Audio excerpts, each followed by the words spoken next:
financière est un objectif que plusieurs personnes veulent atteindre. La liberté financière est quelque chose que toi, tu voudrais atteindre.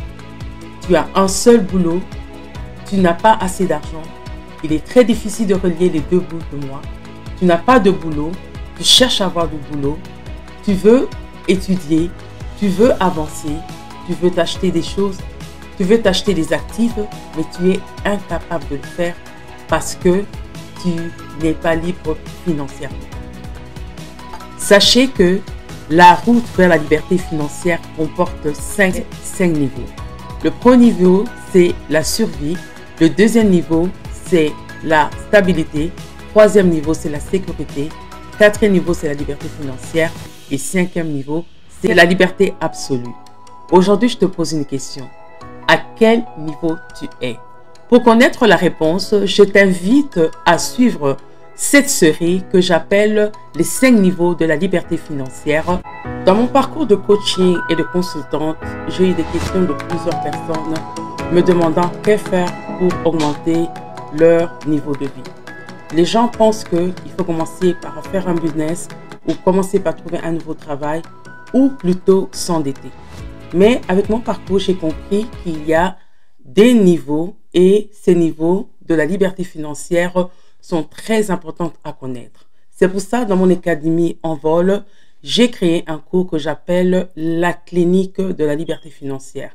Et dans cette clinique, nous diagnostiquons le niveau de la liberté financière de chacun et chaque personne doit comprendre les avantages, les problèmes qu'ils font face à ce niveau et leur donner le pouvoir à eux-mêmes, bien sûr, les capacités de monter au niveau supérieur.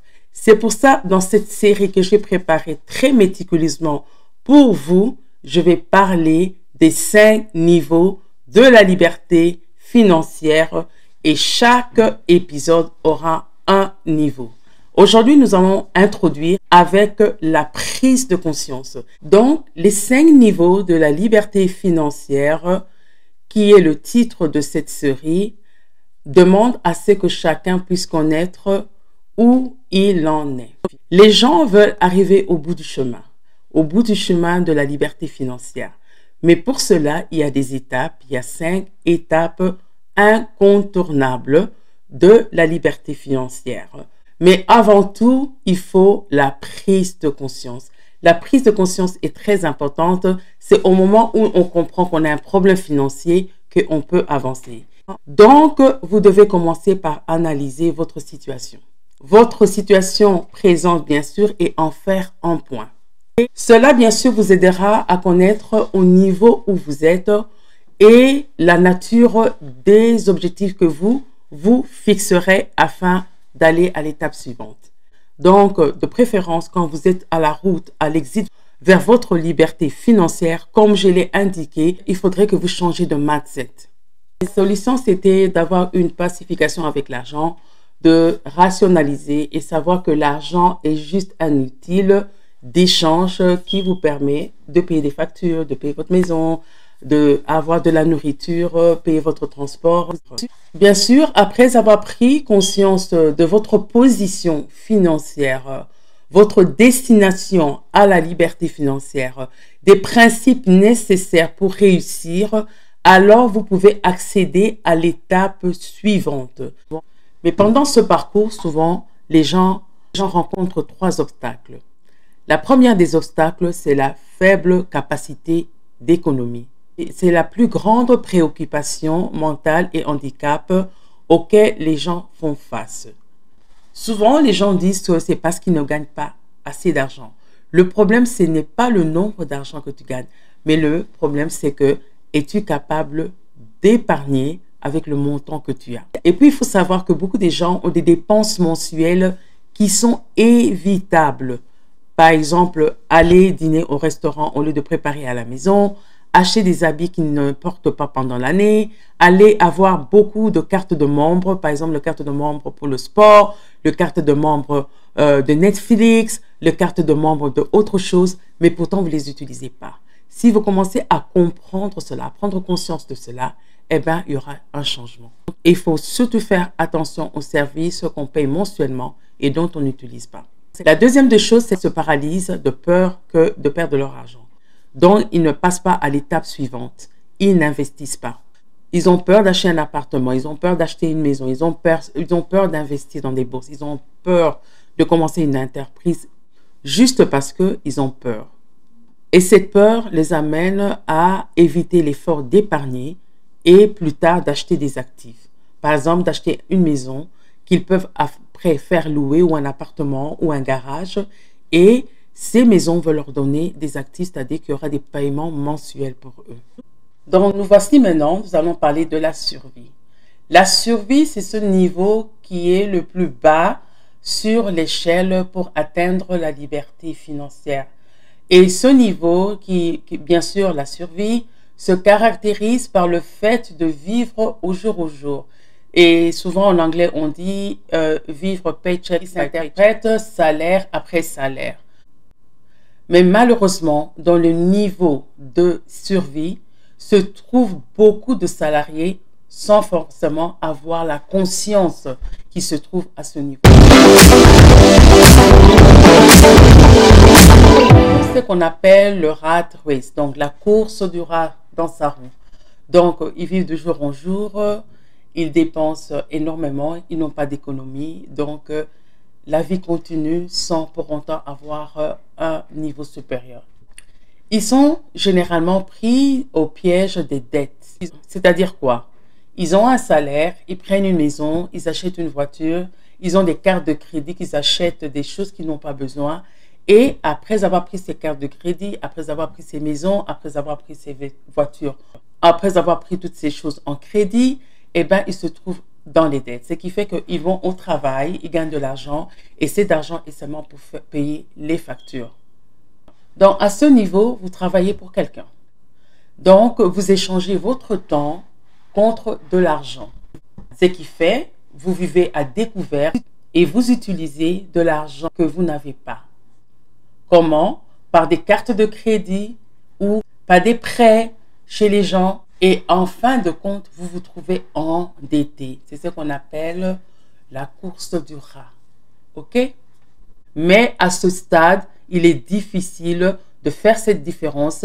Il est difficile de connaître nos envies et nos désirs. Et nous passons de dette en dette. Et nous avons maintenant ce qu'on appelle de l'angoisse. L'angoisse et la peur. La peur de manquer. La peur de manquer de l'argent au temps voulu. Au moment où vous êtes licencié. Au moment où vous avez un deuil. Au moment où vous êtes malade. Les membres de votre famille sont malades. Vous voulez avoir un second travail. Et quand vous avez ce second travail, c'est encore vous échangez votre temps contre de l'argent. Je crois qu'on est arrivé au moment où je vous demande de vous abonner à ma chaîne et cliquez la note de notification pour ne pas rater cette série et ne pas rater les séries prochaines où je vais vous montrer maintenant comment gagner de l'argent et ça sera du boom. Alors, s'il vous plaît, essayez de vous abonner, abonnez-vous parce que beaucoup de gens regardent mais ne s'abonnent pas. Abonnez-vous à cette chaîne parce que cette année 2023, j'ai décidé de vous donner beaucoup. Essayez de vous asseoir et de soutirer de l'argent pour commencer à payer vos dettes parce que les dettes sont un frein à la liberté financière.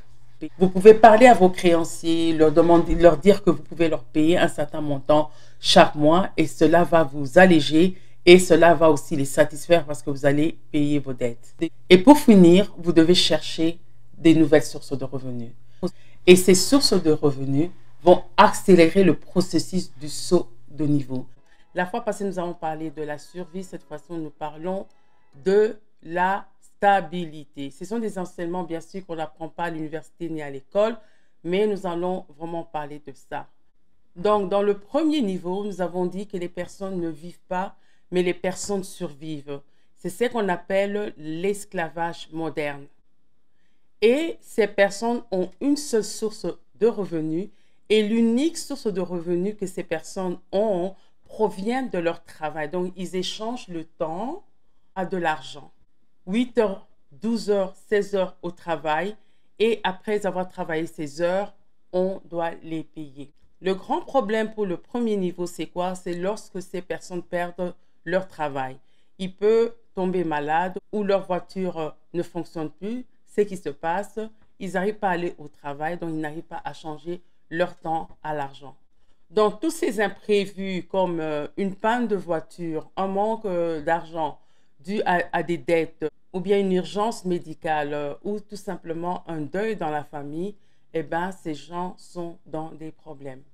Et tous ces problèmes, bien sûr, on est incapable de les résoudre financièrement parce qu'on n'a pas de l'argent qu'on a gardé quelque part. Ces personnes vivent de jour en jour. Et parfois, leur seule solution, c'est de recourir dans des banques qui vont leur prêter de l'argent avec des intérêts très, très élevés.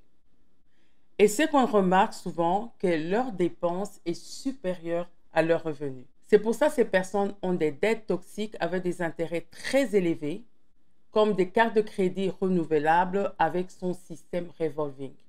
Maintenant, nous pouvons parler de la stabilité. Dans ce niveau, vous n'êtes pas encore riche abondamment, mais vous trouvez un peu d'oxygène. Premièrement, vous devez à nouveau faire un tour de ménage dans vos dépenses. Qu'est-ce qui vous amène encore à dépenser beaucoup de l'argent? Est-ce que c'est votre maison? Est-ce que c'est l'électricité, c'est l'eau, c'est le gaz? Est-ce que c'est l'essence que vous dépensez chaque semaine qui est élevée? Est-ce que c'est la nourriture que vous achetez qui est élevée? Et vous devez seulement garder les choses essentielles, qui sont lesquelles? Le loyer, la santé, les assurances obligatoires, c'est-à-dire les assurances maladie, ça c'est obligatoire, et l'assurance pour la voiture, l'approvisionnement en nourriture mensuelle, ça c'est vraiment, ça aussi c'est important. Des fois, on achète de la nourriture, des légumes qu'on n'utilise pas, et puis on les met dans la poubelle. On achète des fruits qu'on ne mange pas, et puis on met dans la poubelle. On achète du riz, on prépare le riz, on mange pendant 1 jour, 2 jours, et puis on laisse, on jette à la poubelle. Il faut faire attention. À ce niveau, vous avez un travail qui est vraiment stable, qui vous donne de l'argent. Vous êtes capable de payer votre maison, avoir des assurances, payer votre voiture. En cas de panne, vous pouvez réparer votre voiture. En cas de maladie, vous pouvez acheter les médicaments. Vous êtes stable, mais vous n'avez pas encore des actifs. Donc, vous échangez encore votre temps contre de l'argent en travaillant.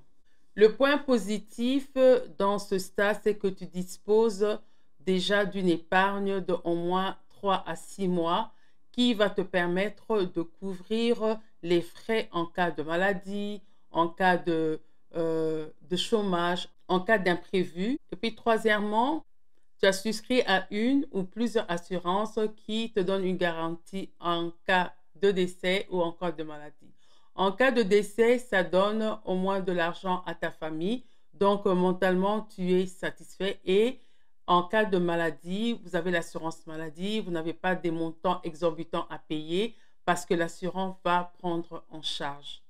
Et maintenant, tu es plus réceptif à ton argent et maintenant, tu ouvres les portes pour les actifs, savoir si tu peux déjà acheter une maison et la faire louer, acheter un garage, faire louer.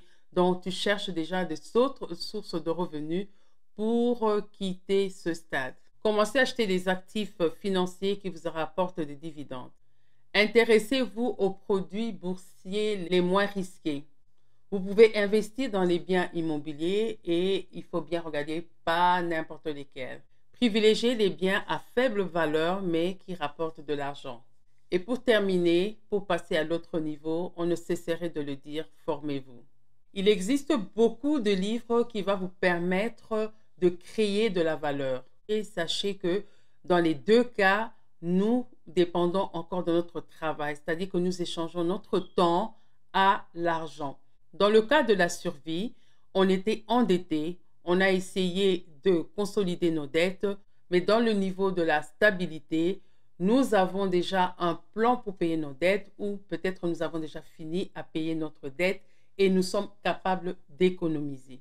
Dans le premier niveau, nous étions dépressés, nous avions l'angoisse parce que le seul revenu, c'était notre travail. On n'avait même pas d'assurance maladie ni d'assurance des décès. Mais dans le niveau de la stabilité, là maintenant, on a souscrit à un ou plusieurs assurances. On a l'assurance maladie, on a l'assurance de vie et que si quelque chose arrivait, il y a de l'argent pour votre famille. Et c'est comme ça que vous vivez dans la tranquillité, vous vivez dans le bonheur et vous avez un peu d'argent qui vous permet bien sûr de sortir avec vos amis, de sortir avec votre famille. Dans le premier cas de la survie, c'était vraiment impossible de sortir en famille ou avec les amis. Nous demandons aux personnes qui sont en survie de travailler encore durement, de quitter, de se renseigner et de s'informer afin de quitter la survie et de monter au niveau de la stabilité. Au niveau de la stabilité, nous n'allons pas stagner. Nous allons continuer à travailler. Nous devons savoir ici, pendant la sécurité, l'étape de la sécurité, que la personne ne peut pas arrêter de travailler. Il n'est pas encore possible. Si le premier niveau est la survie et la deuxième la stabilité, eh bien, ce niveau ici, elle est un peu spéciale. Elle montre que vous avez été formé, vous avez des assurances, mais allons voir les caractéristiques de cette étape. La personne sait qu'à ce niveau, la solution, c'est d'investir. La personne sait que travailler tous les jours, ça ne va pas l'amener à la liberté financière. La personne sait déjà qu'il doit épargner et avec l'argent qu'il épargne, il peut investir. Et il sait qu'en faisant cela, il est capable de déclarer ses revenus. Il comprend mieux le stock, il comprend mieux les propriétés, il comprend mieux les entreprises, les e-commerce, le dropshipping, le YouTube qui est mon source de revenus. Il comprend que quand le Upwork que j'apprends dans mon académie, il comprend que tout cela l'aide à l'amener à la liberté financière. Et la personne a déjà pris conscience que la meilleure manière d'arriver à la liberté financière, c'est d'avoir des passifs. Nous devons savoir ici, pendant la sécurité, l'étape de la sécurité, que la personne ne peut pas arrêter de travailler. Il n'est pas encore possible pour lui. Il sait déjà que son argent joue en faveur pour lui. Ici, la personne sait que l'argent joue un grand rôle, que l'argent est en train de travailler pour lui et que jour et nuit, grâce à ses placements, il reçoit des revenus. Vous avez de l'argent que vous avez prévu pour l'imprévu et ce coussin financier dont vous disposez pourrait vous permettre de vivre 2 ans ou plus tranquillement. Là, maintenant, vous vous sentez en sécurité. Vous savez que vous êtes en mesure de faire face aux éventuelles difficultés. Vous pouvez profiter de vos loisirs et de votre famille pour vous faire plaisir. Je vous avais expliqué la fois passée qu'il y a des imprévus qui peuvent surgir, causant un deuil dans la famille ou une maladie dans la famille. Et dans le niveau précédent, on était incapable de résoudre ces problèmes. Mais avec la sécurité maintenant que vous avez aujourd'hui, vous êtes capable de résoudre ce problème financièrement parce que votre coussin financier est capable de résoudre vos problèmes pendant 2 ans. Et moi, j'ai toujours dit que pour le coussin financier, il ne faut pas attendre 3 mois, 6 mois, 1 année, 2 ans, mais il faut avoir ne fût-ce que pour 1 mois. 1 mois est déjà beaucoup. Pendant 1 mois, vous pouvez facilement aujourd'hui avec le digital, avec autre chose, essayer de trouver d'autres sources de revenus pour recommencer à travailler. Là, vous êtes sur la bonne voie pour atteindre vos objectifs. Mais vous savez aussi que vous pouvez faire encore mieux maintenant que vous maîtrisez les techniques pour faire grandir votre patrimoine. C'est pour ça que j'ai toujours dit qu'une personne ne peut pas commencer à faire un commerce, à commencer à investir dans une maison, à autre chose, s'il ne connaît pas les étapes, les niveaux de la liberté financière. Si vous connaissez bien le niveau de la liberté financière, eh bien, vous allez être quelqu'un de libre très rapidement et vous allez poser des bases qui vont vous permettre d'avoir un coussin financier et ne jamais retomber en arrière. Là, maintenant, vous devez passer au niveau supérieur. Comment passer au niveau supérieur? Vous avez compris que changer votre temps pour de l'argent n'est pas suffisant pour être libre financièrement. Vous avez des placements, vous avez des actifs qui vous permettent d'avoir de l'argent. Alors, qu'est-ce qu'il faut faire? Comment passer au niveau de la liberté financière? Parce que le 4e niveau, c'est le niveau de la liberté financière. Écoutez-moi bien. Vous devez poursuivre la dynamique d'utilisation du capital économisé pour acheter plus d'actifs. C'est-à-dire que quand vous avez vos actifs, vous continuez toujours à épargner votre argent. Vous savez qu'au départ, vous épargnez 10% parce que 20% vous payez vos dettes. Maintenant que vous avez payé vos dettes et que vous n'avez plus de dettes, vous pouvez économiser plus d'argent. Mais pour une personne qui a une grande famille, qui a beaucoup de dépenses, je vous demande d'économiser au moins, au minimum 10%. Au minimum 10%. Si vous êtes capable, si vous êtes célibataire, si vous êtes célibataire ou bien si vous êtes capable d'économiser plus, je vous demanderai de passer de 10 à 20, de 20 à 30. Continuez à vous former. Je ne cesserai de le dire. Formez-vous parce que le secret de la liberté financière se trouve dans les livres. Si vous regardez toutes ces personnes qui sont libres financièrement, ils ont lu au moins 5 livres. Il faut acquérir des connaissances qui vont faire grandir économiquement et mieux gérer l'environnement là où vous évoluez de plus en plus. Entourez-vous des personnes qui ont la même vision que vous. Vous devez diversifier maintenant votre investissement. Vous n'avez pas à mettre tous vos œufs dans le même panier. Vous avez appris ça. Vous ne devez pas mettre vos œufs dans le même panier. Vous devez maintenant vous fixer des objectifs à long terme, 20 ans ou plus. Pourquoi pas? La sécurité financière signifie que vous pouvez gérer tous les imprévus de la vie. La sécurité financière signifie que si votre voiture tombe en panne aujourd'hui, vous pouvez facilement gérer la facture de réparation. Vous devez savoir que si vous avez une très bonne assurance et que votre voiture tombe en panne, l'assureur peut arranger votre voiture, mais il y a toujours un montant que vous devez payer. Mais sachez que vous pouvez le faire. Dans le cas de la survie, la personne était incapable de réparer sa voiture.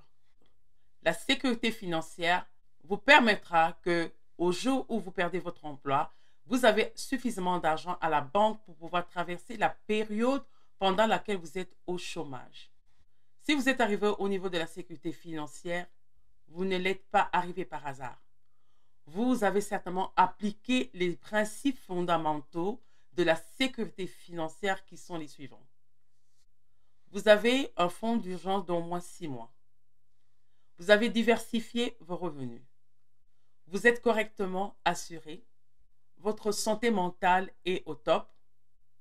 Votre santé mentale a été abaissée. Vous avez plus de bonheur. Vous avez le temps de passer avec votre famille, avec vos amis. Vous vous formez régulièrement. Vous venez de loin. Vous venez du niveau de la survie. Vous venez du niveau de la stabilité. Maintenant, vous êtes au niveau de la sécurité financière. Je vous demande de continuer à vous former. Parce que le niveau que tu veux atteindre maintenant, c'est le niveau de la liberté financière. Et ce niveau, il n'y a pas beaucoup de gens qui l'atteignent. Si tu as des questions sur ces 3 niveaux, je te demanderai de me contacter parce qu'à partir de la semaine prochaine, nous allons parler en long et en large de la liberté financière, de l'abondance financière, des passifs, des actifs, pour qu'en janvier 2023, vous quittez le mindset de la pauvreté et que vous ayez maintenant le mindset de l'abondance et que vous gagnez en 2023. C'était Francine, votre consultante, coach. Je suis présidente de l'Académie Envol, qui est une académie formidable parce que tout ce que j'enseigne ici, ce sont des cours avec beaucoup de détails que je donne à mes étudiants et je vous invite à vous inscrire afin de gagner en 2023 et nous le ferons ensemble. Merci. Suivez la pub pour vous enregistrer. Tout sera dans ma description et vous pouvez vous enregistrer pour cette classe. Merci.